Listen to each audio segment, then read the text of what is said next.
Welcome to Fantasia, home of the melodious. My name's Azallea, and today, gonna be bringing you guys another Lunalight combo tutorial. Now, this time, we're gonna be working under the link mechanic. So, as you can see on your screen here, we're working with three very common Lunalight cards. We're working with one copy of Lunalight White Rabbit, one copy of Lunalight Black Sheep, and one copy of Lunalight Tiger. Now this combo here requires you to go second, as it requires your opponent to have two monsters, one of which was special summon. Now this setup allows us to go for a ton of damage, and you can even potentially OTK your opponent this way, depending on how large of an attack the opponent's monster has. So yeah, without any further ado, let's just jump right into this. So starting off, you're going to activate your Lunalight Black Sheep's effect to search for a copy of Polymerization. So we're just going to add that to our hand. Now, what you want to do is actually normal summon your Lunalight White Rabbit in order to bring back that Lunalight Black Sheep that you just used to search for that copy of Polymerization back from your graveyard. Now, where you place them on your field doesn't really matter at this point because we're just going for extra deck monsters right here. So we're going to overlay both of these into one of these, the Phantom Knights of Cursed Javelin. So we're going to special summon this by overlaying the Lunalight White Rabbit and the Lunalight Black Sheep, and you can put them into any extra monster zone that you want at this point.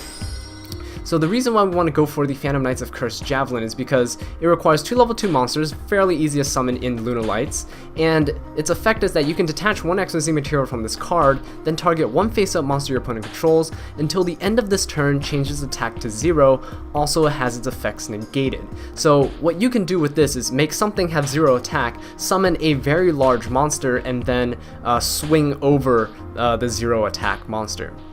So what we want to do here is activate the Phantom Knights of Cursed Javelin, and we're going to detach the Lunalight Black Sheep. It's very important that you do this in order to recover some cards later on. Now, in this case, the Photon Thrasher was the special summoned monster, and the Battling Boxer Glassjaw was the normal summoned monster. So I'm just going to target the normal summoned monster because you want to keep the special summoned monster with all of its attack points, as many attack points as you can maintain, and you'll see why in just a bit. So next, we're going to activate the Lunalight Tiger into one of our pendulum scales. Again, doesn't really matter which one, the left or the right. Now we're going to activate Tiger's effect to special summon this Lunalight Black Sheep from the graveyard, and again, doesn't matter what zone you're special summoning it to because we're going to fuse with both the Cursed Javelin and the Black Sheep. So right now you just activate the Polymerization, and we're going to special summon Starving Venom Fusion Dragon using both of our monsters on the field, the Cursed Javelin and the Black Sheep, because they're both dark monsters. So we're going to summon both of these using these as materials. We're going to use that and this, and then we can special summon it to any extra monster zone that you want.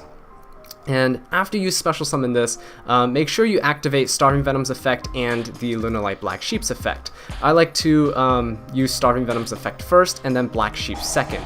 So this way you can just recover the Lunalight White Rabbit while protecting your Starving Venom from a potential like Ghost Ogre or something like that if your opponent's playing hand traps. So we're going to add the White Rabbit back to our hand, and now your Starving Venom can copy the attack of the special summon monster that your opponent controls. In this case, it's going to be the Photon Thrasher. So my Starving Venom goes up to 4,900 attack points. And this is going to be a ton of damage once you enter the battle phase and attack over your opponent's monster that has 0 attack. So, and even if your opponent's monster is threatening with some type of effect, because Cursed Javelin actually negates their effect, you don't have to worry about any of that. So yeah, this does it for this short little tutorial, but it's such a powerful play, and I don't see too many people utilizing this actually in their Lunalight decks, so I felt like this was a good opportunity to present it to you guys. Anyway, thank you all so much for watching this video. I really do appreciate it. If you enjoyed it or found it helpful, please leave a like, subscribe for more Lunalight content, and leave a comment down below letting me know what I can do to improve. And until next time, take care.